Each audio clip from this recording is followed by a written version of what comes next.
penting, sebentar kita akan memulaikan pembelajaran daring kita seperti biasa, dan Ibu akan awali dengan satu kalimat.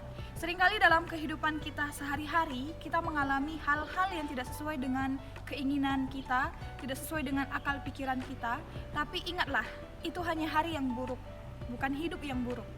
Sama seperti ketika kamu belajar, kamu masih menemukan nilai yang rendah, kamu belum dapat mengikuti pembelajaran dengan baik, tapi ingatlah, itu masih bisa diubah, masih bisa diperbaiki seturut dengan pembelajaran di hari-hari berikutnya. Maka hari ini pastikan kamu mengerjakan tugas dengan baik dan kamu lakukan hal yang terbaik dalam kegiatanmu sepanjang hari ini. Dan tidak perlu berlama-lama lagi, mari langsung kita simak pembelajaran kita hari ini. Konflik-konflik di berbagai belahan dunia.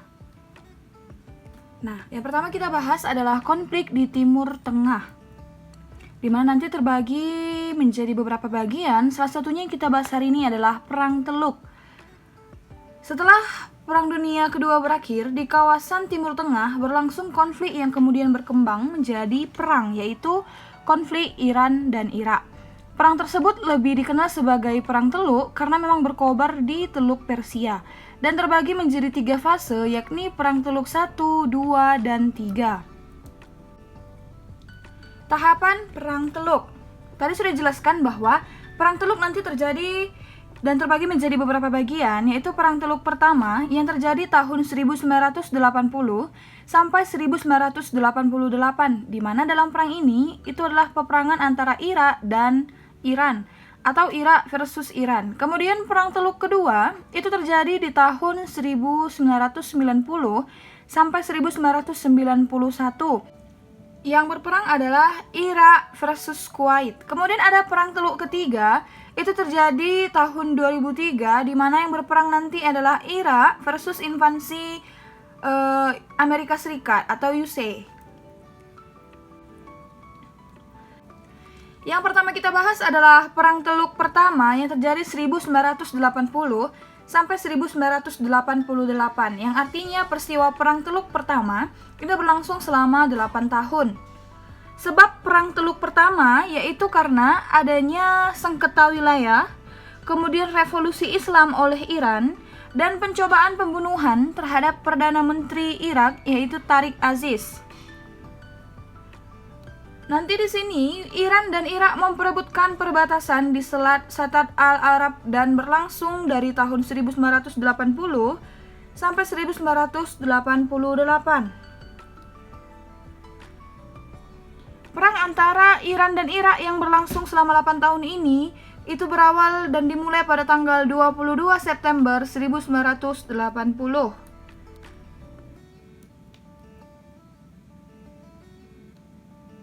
Konflik sempat berhenti dengan adanya perjanjian Algier pada tahun 1975, namun pada tanggal 9 April 1980, Iran memutuskan hubungan diplomatik dengan Irak.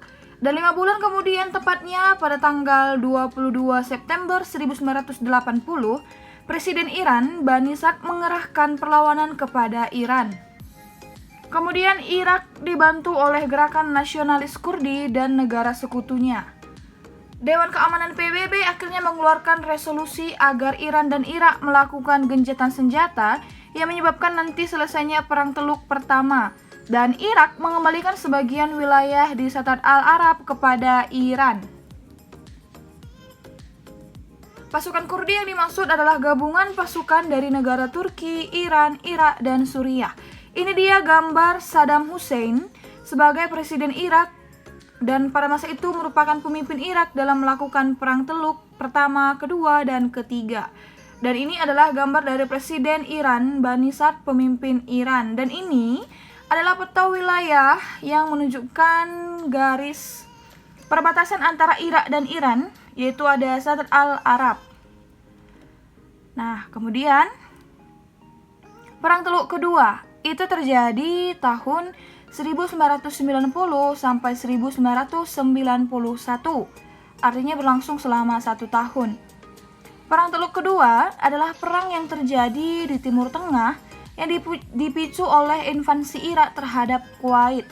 Artinya, pasukan Irak itu menempatkan pasukannya di daerah Kuwait. karena mereka ingin menguasai daerah Kuwait. Nah, perang ini berlangsung sejak Agustus sampai dengan Februari tahun 1991, di mana Irak yang dipimpin oleh Saddam Hussein memerintahkan invasi ke Kuwait. Perang Teluk Kedua dimulai ketika adanya serangan udara besar-besaran Amerika Serikat terhadap Irak di bawah nama Operasi Badai Gurun atau Operation Desert Storm.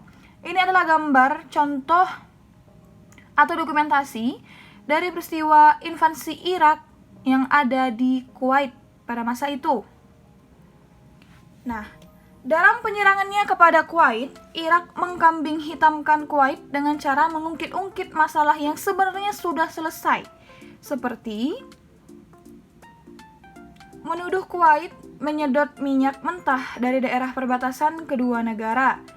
Padahal sebenarnya Kuwait tidak pernah menyentuh minyak yang menjadi bagian dari negara Irak. Kemudian Kuwait menolak permintaan Irak agar utang Irak dihapuskan. Karena memang Irak ingin supaya utangnya kepada Kuwait dihapus, mengingat dalam perang Irak dan Iran, Kuwait adalah negara sekutunya. Jadi modal yang dikeluarkan Kuwait itu untuk kepentingan bersama. Dan Kuwait menolak permintaan tersebut karena memang merugikan dari negara Kuwait. Kemudian Irak menuduh Kuwait dan Iran bersekongkol untuk menjaga harga minyak tetap rendah demi menjaga persahabatan dengan bangsa Barat, di mana memang negara Irak, Kuwait, Iran, Suriah, dan lain sebagainya yang termasuk ke daerah timur itu adalah tempat penghasil minyak. Dan pada masa itu negara-negara luar dan bangsa Eropa itu membeli minyak kepada negara tersebut, sehingga ketika Kuwait dan Iran tetap menjual harga minyak dengan harga yang rendah dan standar untuk kelancaran dari sistem perdagangan minyak, tetapi Irak menuduh kalau yang dilakukan oleh Kuwait dan Iran adalah upaya supaya boleh selalu hidup berdampingan damai dengan bangsa Barat, di mana musuh terbesar Irak adalah Amerika salah satunya. Kemudian Irak menganggap Kuwait bagian dari provinsi ke-19 Irak, di mana Irak ingin agar Kuwait menjadi bagian negaranya. Dan terlihat dalam peta di atas bahwa Kuwait masih memang merupakan daerah dari Irak, dilihat ditandai dengan peta yang berwarna kuning. Namun Kuwait ingin supaya menjadi negara sendiri dan bukan menjadi negara bagian dari Irak. Nah, keempat hal inilah merupakan hal yang menyebabkan alasan Irak akan menyerang Kuwait dan menginvasi negara Kuwait. Dan ternyata ada banyak negara yang tidak menyukai dan menyetujui hal tersebut, sehingga nanti ada banyak negara yang membantu Kuwait untuk melakukan perlawanan terhadap Irak. Nah, pertengahan tahun 1990, Irak mulai menempatkan pasukannya di Kuwait. Namun, artinya pertengahan 1990 itu mungkin bulan 6. Bulan Juni ke bulan Juli. Dan Agustus tahun 1990, PBB mendesak Irak menarik pasukannya dari Kuwait. PBB juga sudah campur tangan dalam masalah Irak dan Kuwait. Nah, untuk mencari bantuan, akhirnya Irak meminta damai dengan Iran selaku musuh bebuyutannya sejak awal. Nah, ia meminta bantuan Iran dan juga Palestina sebagai negara sekutunya untuk menyerang Kuwait. Akhirnya perang Teluk Kedua terjadi dengan sengit, dan dalam perang tersebut Irak kalah dan Kuwait bebas dari pendudukan Irak. Kuwait pada saat itu dibantu oleh Dewan PBB, Amerika, dan anggota Liga Arab lainnya yang tidak menyetujui tindakan dari Irak. Nah, perang Teluk Ketiga itu terjadi tahun 2003 dan berlangsung selama 43 hari. Artinya tidak mencapai 50 hari. Perang ini terjadi sebulan lebih, hampir 2 minggu. Sebulan 2 minggu.